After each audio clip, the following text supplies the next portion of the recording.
this part, I want to talk about the location of the heart and the anatomy of the heart. The heart is enclosed in a pericardium. And you need to know that what is pericardium. The pericardium is the serous membrane which cover our heart from outside.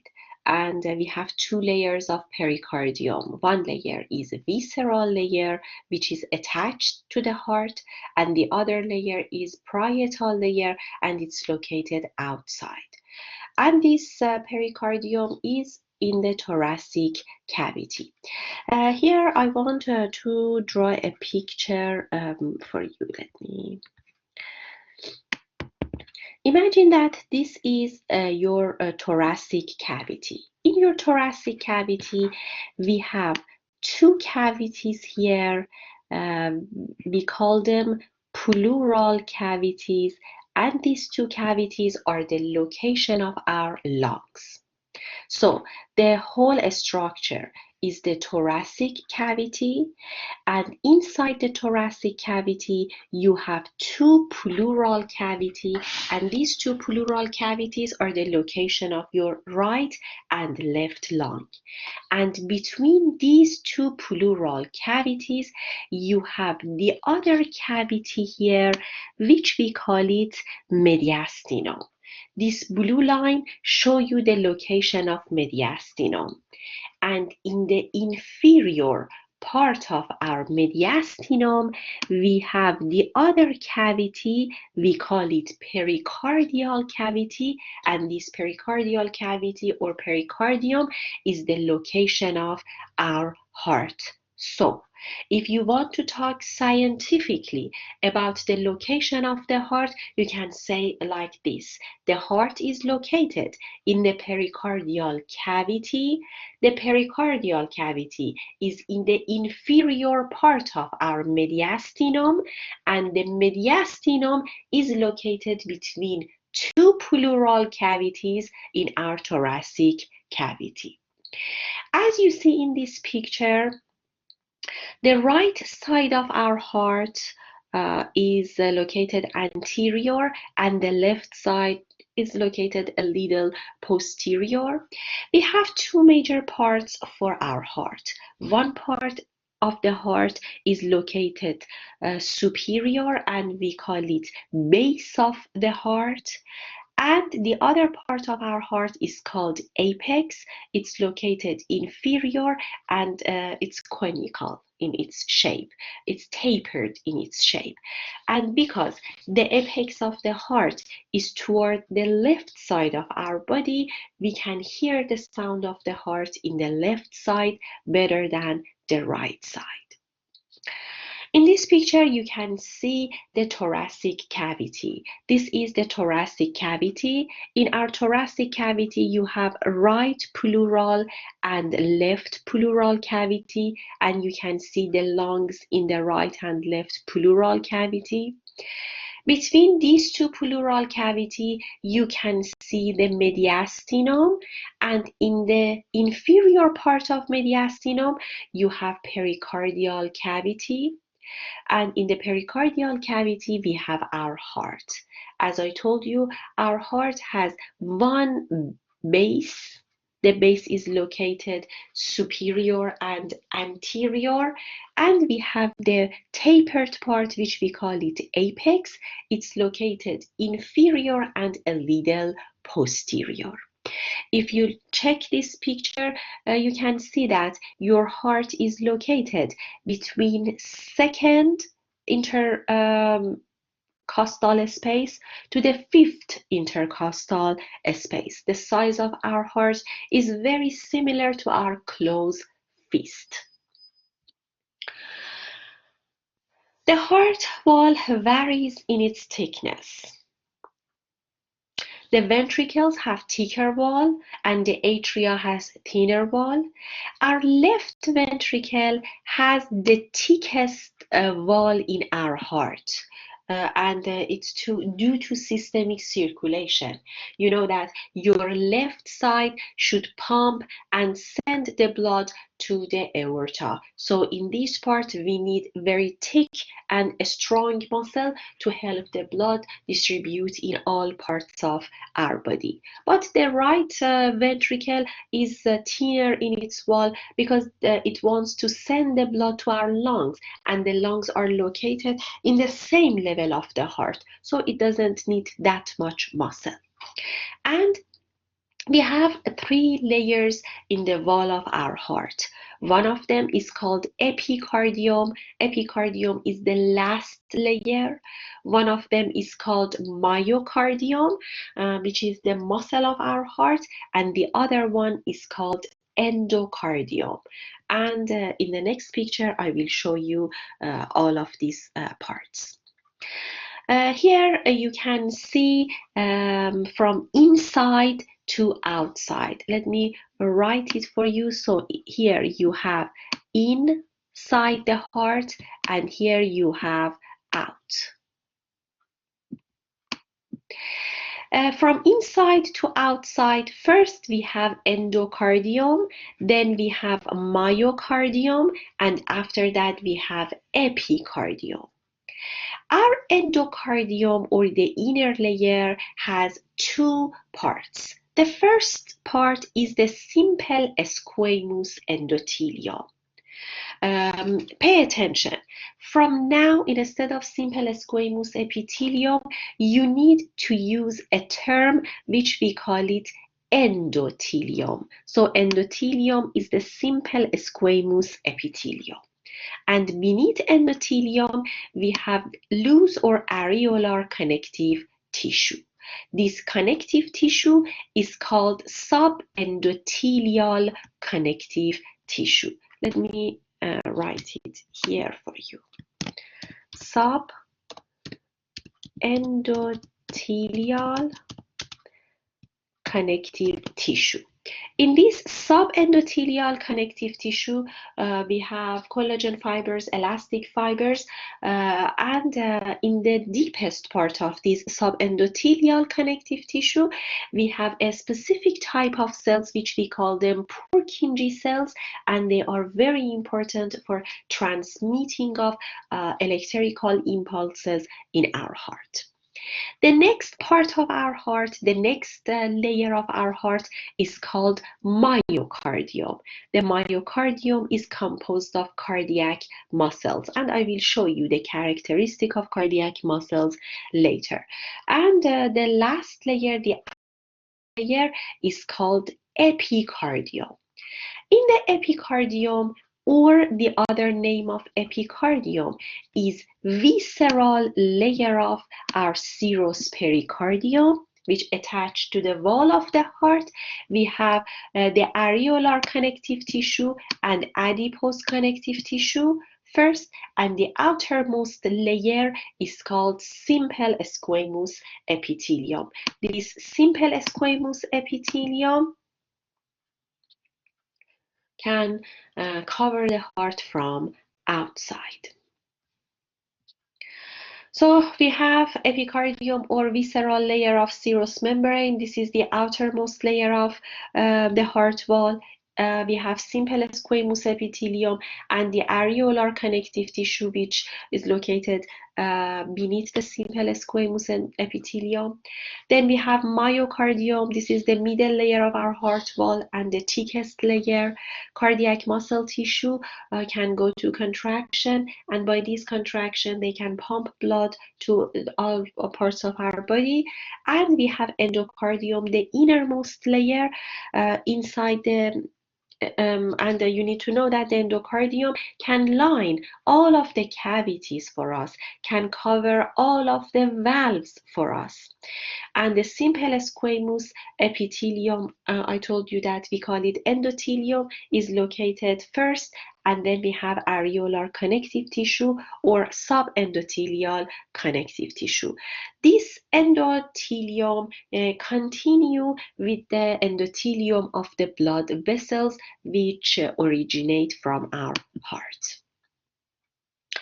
And about the pericardium. Before I talk about this picture, I want to show you this one. I hope you remember the pericardium from ANP1. This is the heart when we put it in the balloon, and this is something like balloon, which is the pericardial cavity actually. When you press the heart in this pericardial cavity, one layer attached to the heart wall. We call it visceral layer, and one layer is outer, and we call it parietal layer. Here you can see the visceral and parietal layer. Between visceral and parietal, we have pericardial cavity. In this pericardial cavity, we have a small amount of fluid, which we call it liquor pericardi or pericardial fluid. This pericardial fluid can help lubrication of these two layers, visceral and parietal layer. So these two layers can these two layers can move against each other very easily when our heart is beating. And out of this visceral and parietal pericardium, we have the other layer, which we call it fibrous pericardium. Fibrous pericardium is the outermost covering of our heart. It's dense, irregular connective tissue. It can attach the heart to our diaphragm, and also it can cover the base of our aorta and pulmonary trunk. It anchors the heart and prevents overfilling of the heart. The fibrous pericardium is located outside of pericardial cavity. And I told you that we have parietal layer, and the innermost layer is visceral layer. All of these layers are covered by simple squamous epithelium. Let me show you this picture. In this picture, you can see the thickness of the wall of our heart. Here, let me mark them for you. Number one is the lumen of our heart. For example, we have a left atrium here. The cavity. After the cavity, you have the next part, which we call it number two, or this part is endocardium. After endocardium, you have number three, which is myocardium. Then we have number four, and number four is visceral layer of our pericardium. Then you have number five, which is the pericardial cavity. And after that, we have number six, which is the parietal layer of our pericardium. And number seven is the fibrous pericardium. Now, look at here. Number one is the lumen of our heart, which we have blood inside. Then we have number two, which is endothelium and the subendothelial connective tissue, and together we call it endocardium. Then we have number three, which is myocardium. This thickness is called myocardium. Then we have number four. The number four is epicardium, or visceral layer of our pericardium. Here you have pericardial cavity, which we have fluid. Then we have parietal layer of pericardium, and number seven is fibrous pericardium. It's a fibrous connective tissue which can attach the heart to neighboring structures, fix the heart in its own location. And here, this bracket shows you the wall of the heart. And in this picture, you can see all of these labelings. We start from, this is the left ventricle chamber. Here you can see the chamber of the heart. Then we have endocardium, myocardium, and then epicardium, or visceral layer of pericardium. Then we have pericardial cavity, parietal layer of pericardium, and then we have fibrous pericardium, which can help attachment of the heart to neighboring structures. The function of our pericardium is protection and anchoring the heart. It can prevent overfilling of the heart with blood, so it makes a limitation for the amount of blood which can return back to our heart, and it allows for the heart to work in the very friction-free environment. So because of this fluid between visceral and parietal layer, our heart can beat without any problem. We have a disease, a condition which we call it pericarditis. Pericarditis, when we have itis at the end of each word, it means inflammation. Pericarditis is the inflammation of the pericardium, and typically it can cause by viruses, bacteria, and different fungi. The inflammation is associated with an increase in permeability of capillaries within the pericardium. The capillaries become very leaky and the fluid accumulation increase in our pericardial cavity. When the fluid increase, then our heart doesn't have enough space to contain and receive blood. So it can make restriction for our heart movement, and we call it cardiac tamponade. Cardiac tamponade is the condition when our heart cannot beat anymore and it cannot pump blood. And when we have a pericarditis, we can hear the friction sound. This friction is sometimes between the pericardial layer, and we can hear that by stethoscopes when we hear the sound of the heart. And in this part, you should know that what is the mediastinum, where is the mediastinum, and what do we have in mediastinum, and where around the heart we have serous fluid located. You should answer this question exactly between which layers we can see this serous fluid. Now, I want to talk about the superficial feature which we have for our heart. We have some external grooves which can mark borders between heart chambers from outside. One of these grooves is called coronary groove or sulcus. This coronary groove is located in the outer surface of our heart, and it can divide atria in the superior part and ventricle in the inferior part. So the coronary sulcus can separate atria from ventricle. Sulcus means depression, and in this depression I will show you we have blood vessels. The other sulcus, or the other feature we have on the surface of the heart, is called interventricular sulci. Interventricular sulci are two. One of them is called anterior, on the anterior side of the heart. One of them is called posterior, on the posterior side. And this interventricular, as you can find from its name, can divide two ventricles. It's a boundary between right and left ventricle. Now look at this picture. Here in this picture you can see one sulcus here. This sulcus is called coronary sulcus, and I will show you the coronary sulcus. Let me show you here in the next picture. The coronary sulcus, as you see it here by this green color, is located between the atria in top and ventricles in bottom. In this depression, this is the posterior view of the heart, and this is the anterior view.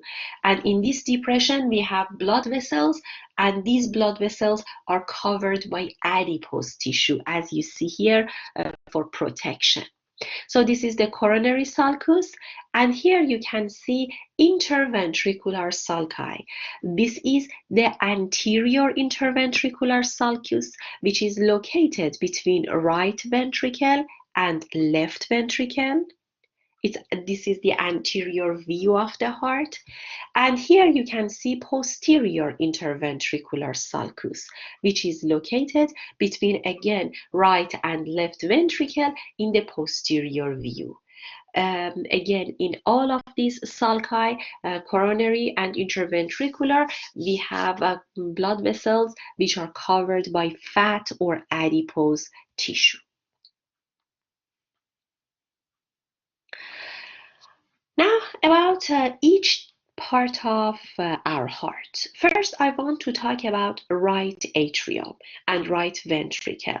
The right atrium and right ventricle can be seen from anterior view better. Let me show you.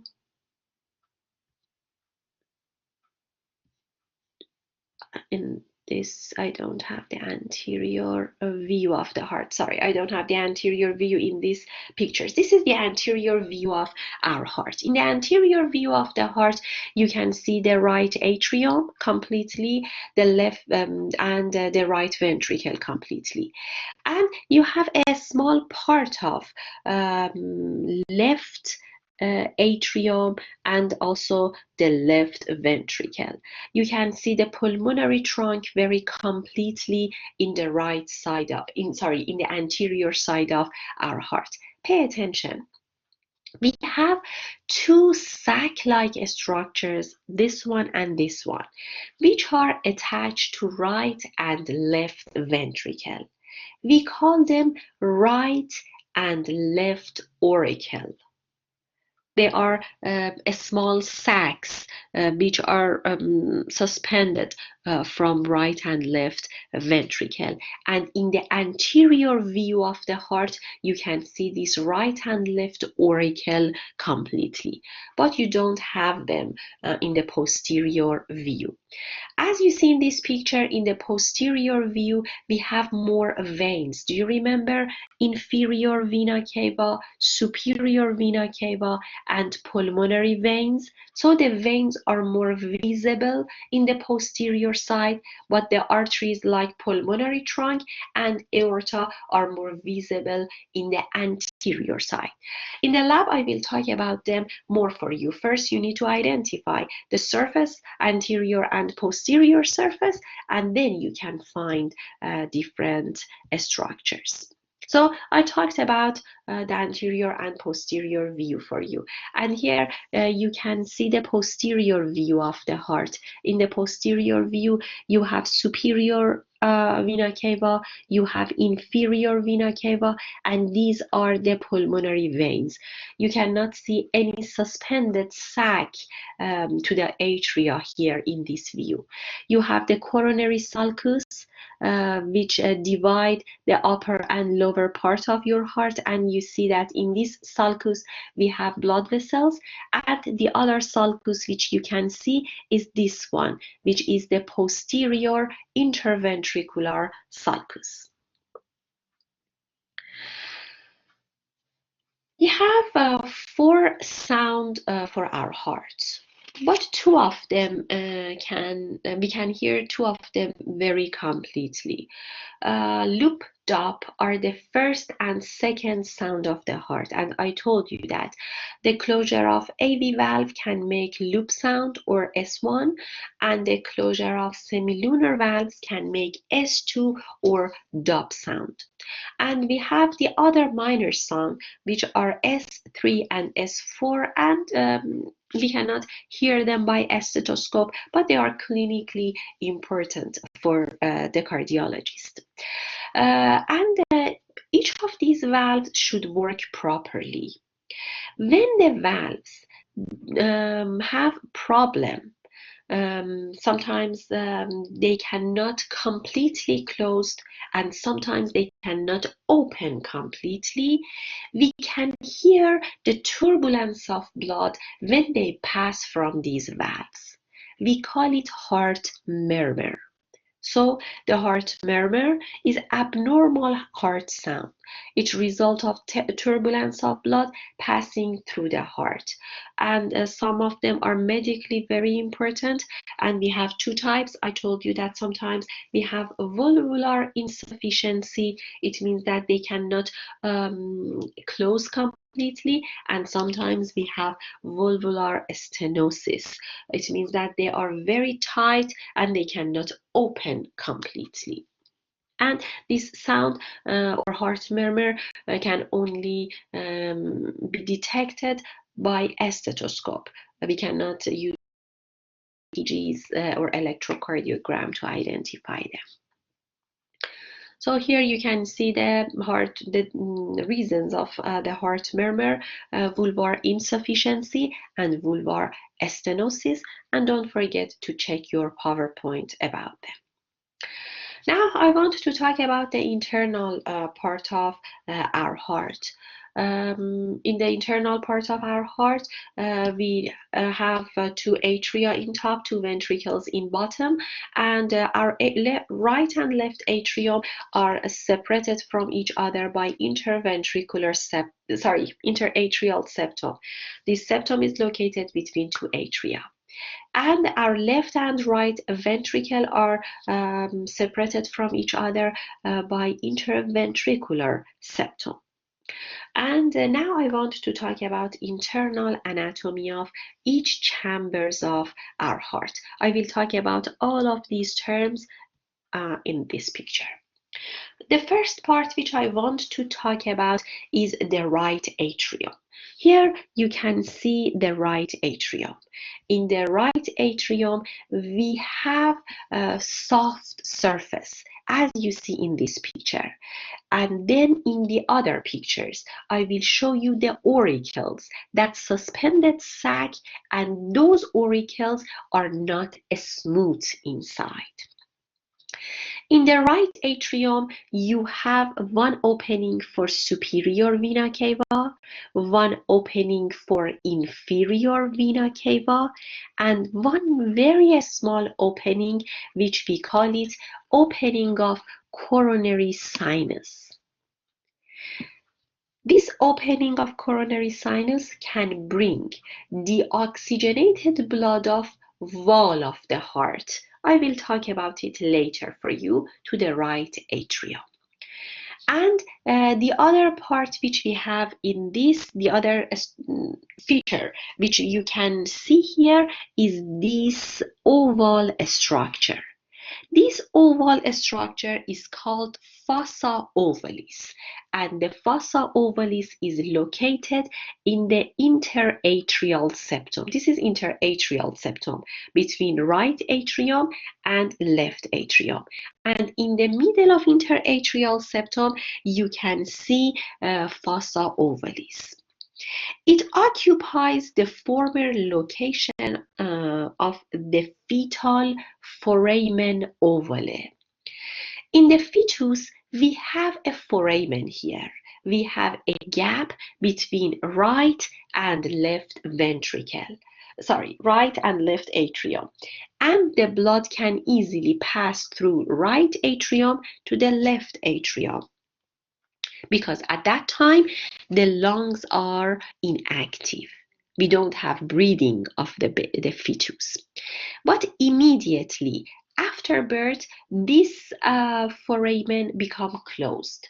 And instead of the foramen, we can see a depression here, and we call it fossa ovalis. So the fossa ovalis is the oval depression which we have in interatrial septum, and it occupies location of fetal foramen ovale, the hole which can help the blood to move from right to the left atrium.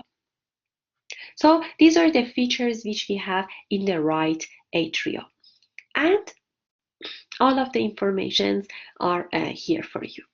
Then I told you that we have a very smooth internal surface for our right atrium, but the auricle, or that suspended sac which is connected to our right atrium, has a rough internal surface.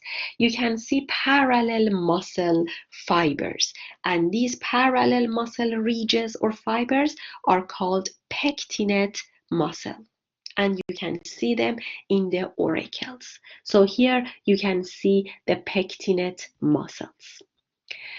In the next picture, in this picture, you can see the all of this structure is interatrial septum, and you can see the fossa ovalis in the middle of interatrial septum. I told you that during fetal period, instead of this depression, we have a hole. We have a foramen here. The next structure which I want to talk about is the right ventricle. Let me talk about right ventricle on this picture. This is the right ventricle. Inside the right ventricle, you can see muscle ridges, irregular muscle ridges, and they are thick when we check them. We call them trabeculi carneae. So the trabeculi carneae are the muscle ridges which we have inside the right ventricle. Some of these muscle ridges become larger, as you see here. They become bulged, they become conical in their shape, and they come out of the heart wall, inside of the chamber, I mean. We call them papillary muscle. In the right ventricle, we have 3 papillary muscles. And the other feature which I want to show you is this structure. Here you can see the valve which is AV valve, right AV valve, and if you remember previously from the valve part, we call it tricuspid valve. Tricuspid means 3 parts. So the right AV valve, which is located between right atrium and right ventricle, has 3 parts. And as you see in this picture, the one side of these valves are connected to cord-like structures here. These cord-like structures are called chorda tendineae, and the chorda tendineae can attach the right AV valve to the papillary muscle. So in the previous pictures, I show you papillary muscle, and you see that these chorda tendineae come and insert these papillary muscles. The other name of chorda tendineae are tendinous cords. So they come out of the free edge of our valve and go inside the papillary muscle. I told you that we have 3 parts in our right AV valve, tricuspid. Because of these 3 parts, we have 3 groups of chorda tendineae, and we have 3 papillary muscle in the right ventricle.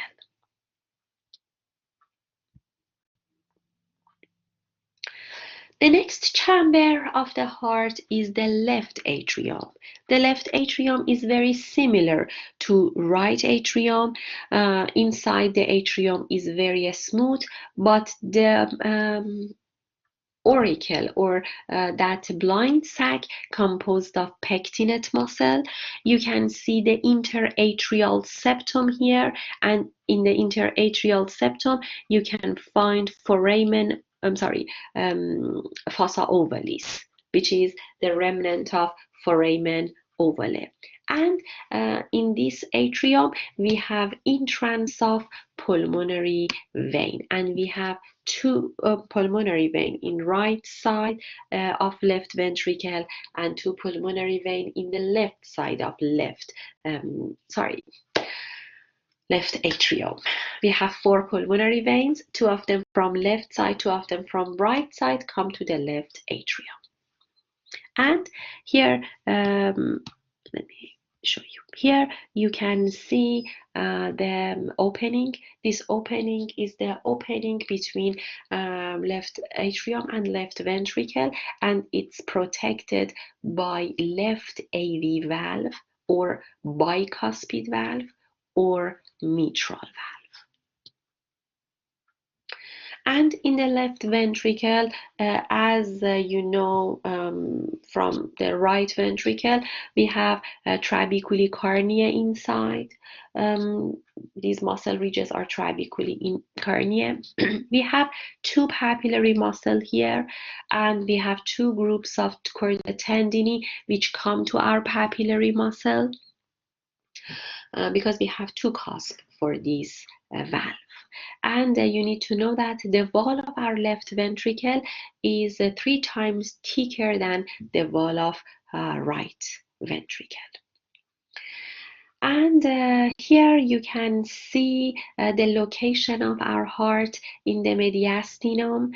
Now you know these are the auricles. Here you have coronary sulcus. This is the right ventricle and this is the left ventricle, and this is the anterior interventricular septum. And you can see the pericardial cavity and the pericardium, which can attach the heart to our diaphragm. You see that your heart all the time rests on your diaphragm, and the apex of your heart is toward your left side, and it's completely made from left ventricle. And in this picture, I want to show you the one other feature. This feature is this small green structure. This small green structure is called ligamentum arteriosum. This ligamentum arteriosum is a remnant of a duct which we have during fetal period. This duct during fetal period can connect the aorta and the pulmonary trunk together. After birth, this shunt, this duct become closed, and instead of that we have a ligament. We call it ligamentum arteriosum. After birth, this ligament is not very important itself, but because one important nerve pass on the surface of this ligamentum arteriosum, we should pay attention to its location. The nerve which pass from this part is left recurrent laryngeal nerve. And I talked about heart valve for you. I told you that we have 2 types of heart valve, AV valve and semilunar valve. All of the valves are made of endothelium and the connective tissue which we have beneath the endothelium. And now I want to show you these structures here. Here you can see the right AV valve, which contains 3 cusps, and it comes to 3 papillary muscle by chordae tendineae. And this is the left AV valve or mitral valve. It has 2 sets of chordae tendineae and 2 papillary muscles here. And here you can see 2 semilunar valve in the opening of pulmonary trunk and in the opening of aorta. And this is the cross section or transverse section of our heart. And in this transverse section, you can see tricuspid, which contains 3 parts, bicuspid, which contains 2 parts. And here we have pulmonary semilunar valve and aortic semilunar valve. These valves are very important for prevention of flowing back of the blood. Look at this picture. This is the AV valve. When the AV valve become open, the blood can easily come down from atrium to ventricle. When our ventricle wants to go to contraction and send blood to the pulmonary trunk or to our aorta, this valve should become closed. So we don't have regurgitation and backflow of blood from the ventricle to the atrium. And in this next picture, you can see a semilunar valve. When our ventricle is in the relaxation mode, the semilunar valve are open. When our ventricle go to contraction, this semilunar valve help the blood to go up, and when again it return back to relaxation, as you see here, the ventricle, this valve become closed, and it prevents flowing back of the blood to the right or left ventricle. So their function are very important. And the last thing which you need to know in this part is this: when your AV valves are open, your SL valves or semilunar valves are closed. When your semilunar valves are open, the AV valves are closed.